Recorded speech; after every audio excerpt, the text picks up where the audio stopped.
Hey guys, so I want to take a look at Sonic the Hedgehog 2 on the Sega Mega Drive. So I re-unboxed Sonic the Hedgehog 1 last year, so I figured it was time to take a look at Sonic 2, especially this being the 25th anniversary of the Blue Blur. So, of course, on the front cover here we have a lot of checkerboard patterns, which of course were pretty synonymous with Sonic. We have some great artwork of Sonic here, looking, with a lot of attitude, 90s attitude. And of course we have his new sidekick Tails, looking very, very cute and young at that point. And of course in the background here we have Dr. Robotnik in the background, and he's grabbing onto this giant letter 2. So it's not an amazing piece of artwork. I definitely think the American Sonic 1 box art is better, but I definitely do like it. It's got a very very of the period 90s feel to it. Okay, so now on the side here, of course, we have the Sonic the Hedgehog 2 logo, and we have the Sega Mega Drive logo, this of course being the PAL version of the game.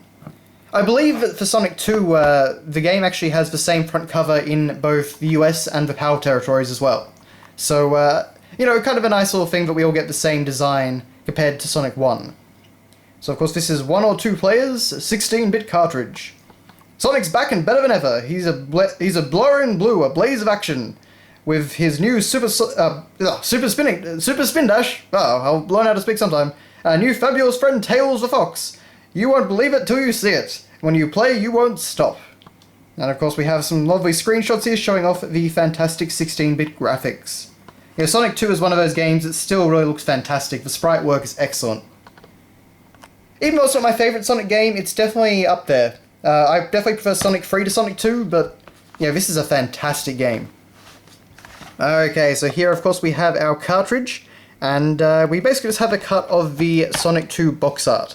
So it's all pretty standard, but still a nice little thing. Naturally you could just cut off Sonic and Tails without losing too much, although of course you do only get half the number 2. And then aside from that, if I can get it out, well, to start off with, we have this lovely little poster, and this is the Sega Mega Drive, the ultimate 16-bit games console. And of course we've got great games like Sonic the Hedgehog 1, Quackshot, starring Donald Duck, Golden Axe 2, Streets of Rage, Castle of Illusion starring Mickey Mouse, Toe Jam and Earl, Revenge of Shinobi, all that good stuff. And of course it folds out into a rather big poster here, which I guess you could hang up to profess your love for Sega at the time. I actually have different genres here, so there's some stuff on the RPG, like, good, Super Highlight, of course, that's not exactly what I'd be advertising, but, and of course Phantasy Star Free, that is certainly a much better RPG, and as you can see it includes 4 different endings. Just a really cool poster, of course Sonic being the mascot, he's on the bottom corner. We've got some stuff about the actual console up there, as well as the, I think we've got something about the Master System converter, yep, that's there. And of course the arcade power stick. So some cool stuff there, and of course on the other side, not that I can actually show this off very well, we have a gigantic picture of Sonic the Hedgehog from Sonic 1. And so that's just a cool poster, of course, you could hang up. You can see Robotnik's up there, dropping fire on him, and I've got some buzz bombers over there. We've got the Green Hill Archway.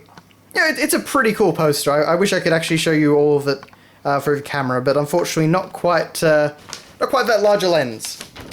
Okay, so we'll put that down there, and move on to the manual.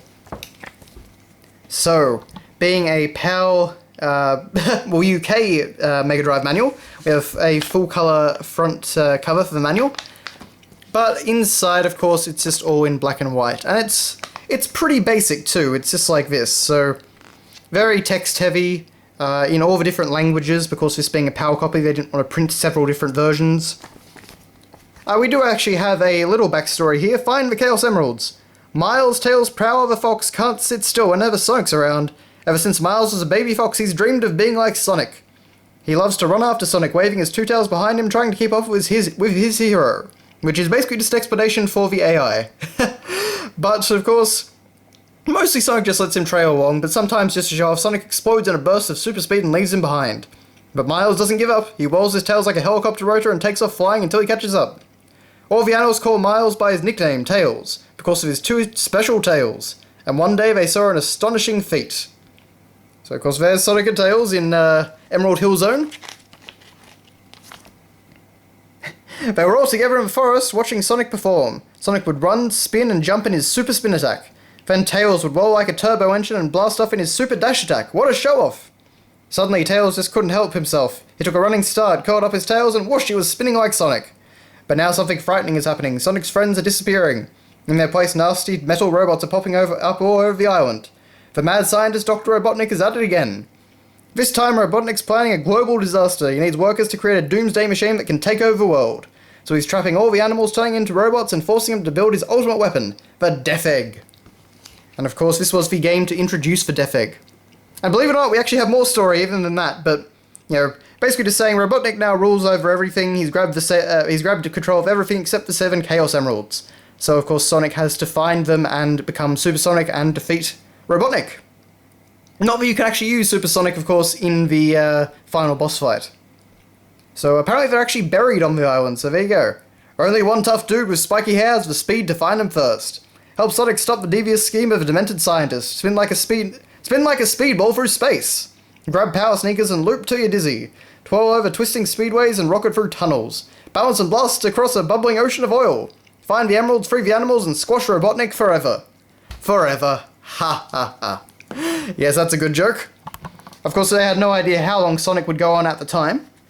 But certainly a lot longer than they expected, I guess. So you actually do have a little bit more of a storyline than you would expect out of a Sonic the Hedgehog Mega Drive game, anyway. Definitely not as good as, say, like Sonic 3's story, but I guess it works. And of course, we've got some artwork, well, not some artwork, but the pixel art of the Super Spin Dash attack.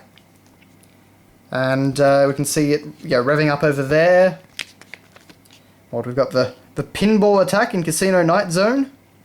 We've got the little things from Metropolis Zone that you can run on. The Super Twist, that's called, apparently. But aside from that, I think it's a pretty stock standard manual. This takes you through the options, again in every single language, which is why there's so many pages, and why this is a bit of an awkward manual to show off.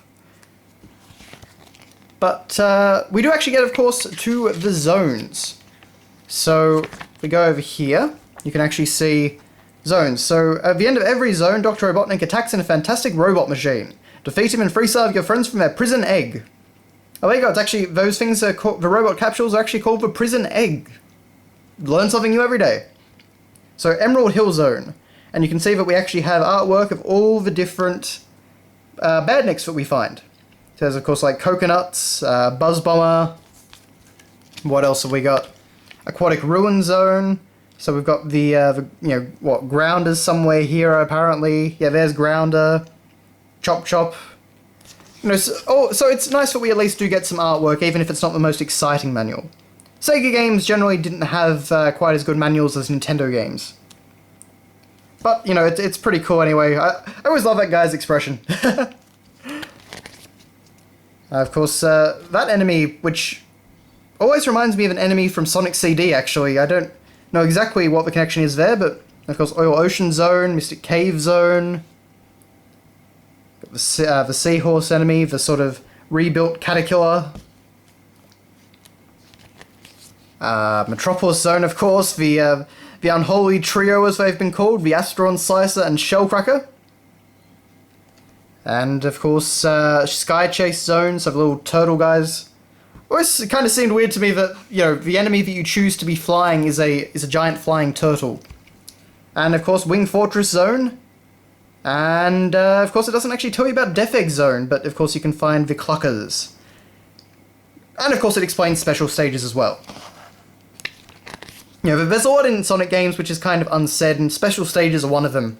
I certainly never discovered special stages on my own before I read about it on the internet, so yeah, that was one of the things that took me quite by surprise. I actually didn't know how to collect the emeralds. I only knew about the debug code to get Supersonic. So, to play a regular zone, all the sort of usual stuff that you'd find. Scoring, if you care about that. Sonic super hints. Grab every ring you can. That's not quite a hint, but anyway. Okay, so that's really all there is from Sonic, and we just kind of get this nice, very 90s sort of Mega Drive, grid formation that they always put on all their marketing. Of course, you can see it on the box over here. But that is your look at Sonic the Hedgehog 2 on the Sega Mega Drive. Definitely one of my favourite Sonic games. It's still a blast to play and still looks great. So thank you very much for watching, guys, and I'll see you next time.